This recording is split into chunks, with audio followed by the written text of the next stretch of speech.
60th day మన drawing TTC క్లాస్లో 60th day. ఈరోజు వర్క్ వచ్చేసి స్టిక్ ఫిగర్స్. స్టిక్ అంటే ఏంటిది తెలుసా మీకు? కట్టే కదా, కట్టే కర్ర స్టిక్ అంటారు కదా. ఆ స్టిక్ యొక్క మనము గీయాలి ఇట్లా. స్టిక్ కర్ర, ఇది ఒక స్టిక్ కదా, ఒక కర్ర అనుకోండి. ఇట్లా స్టిక్ ఉంటుంది కాబట్టి ఈ లైనింగ్ మీద మనము ఇలా స్టిక్ ఫిగర్స్ వేయాలి. ఇది ఓన్లీ బ్లాక్ కలర్ ఇండియన్ ఇంక్తోనే బ్రష్తోనే లైనింగ్ చేయాలి ఖచ్చితంగా. ఇది 1/4 షీట్ చూడండి. 1/4 షీట్లో ఒక 6 or 8 6 లేక 8 స్టిక్ ఫిగర్స్ ఉండాలి ఒక షీట్లో. 1 2 3 4 5 6 7 8 ఫిగర్స్ గీయాలి. ఇట్లాంటి ఇక్కడ గీసాను చూడు, మీరు గీయాలి. చూడండి, ఇక్కడ రన్నింగ్ చేస్తున్నాడు, ఇక్కడ బౌలింగ్ చేస్తున్నాడు, ఇక్కడ కర్ర బట్టి నడుస్తున్నాడు.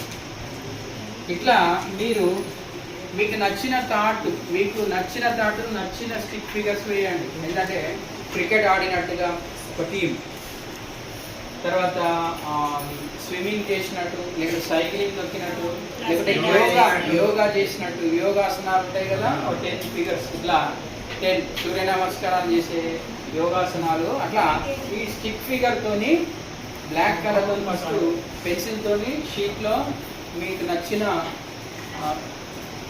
టాపిక్ తీసుకొని స్టిక్ ఫిగర్స్ గీయాలి. గీసిన తర్వాత ఇండియన్ ఇంక్ బ్లాక్ కలర్తోని బ్రష్తోని లైనింగ్ కొట్టాలి. ఖచ్చితంగా మందం ఉండాలి. బ్రష్ మందం, ఖచ్చితంగా బ్రష్ మందం. ఇప్పుడు మనకు హెడ్ ఉందనుకోండి, ఈ విధంగా హెడ్ ఈ విధంగా మందంతో లైన్ గీయాలి. తర్వాత హెడ్ తర్వాత ఏమొస్తుంది? మెడ వస్తుంది. మెడ తర్వాత ఏముంటుంది? బాడీ తర్వాత లెగ్స్ కదా, తర్వాత హ్యాండ్స్.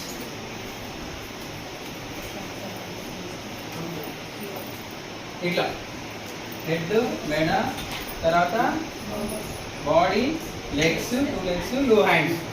మనం ఏదైనా ఇది స్టిక్ ఫిగర్ ఒకటే మందంతో లైనింగ్ బ్రష్ అయ్యి రావాలి.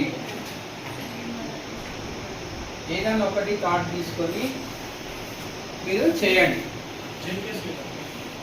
ఏ షీట్ అయినా పర్వాలేదు, జేకే షీట్ అయినా పర్వాలేదు, హ్యాండ్మేడ్ షీట్ అయినా పర్వాలేదు, లేకపోతే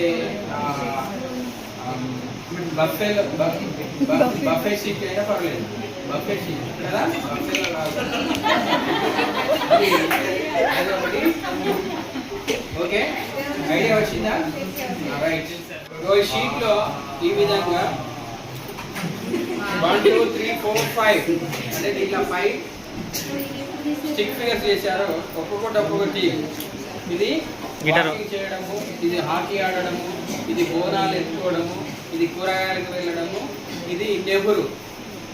బ్యాక్ సైడ్ నుంచి చూస్తే మనకు నెహ్రూ, జవహర్లాల్ నెహ్రూ. ఇది ఈ టైప్లో స్టిక్ ఫిగరు ఇది గీయడం జరిగింది. ఈ విధంగా మీరు 6 or 8 ఫిగర్స్ ఒక థీమ్ తీసుకొని, ఇక్కడ డిఫరెంట్ తీసుకున్నారు, మీరు ఒక థీమ్ తీసుకొని చేయండి. ఓకేనా? అంటే లాస్ట్ కష్టంగా ఇట్లా మనసులో రైట్.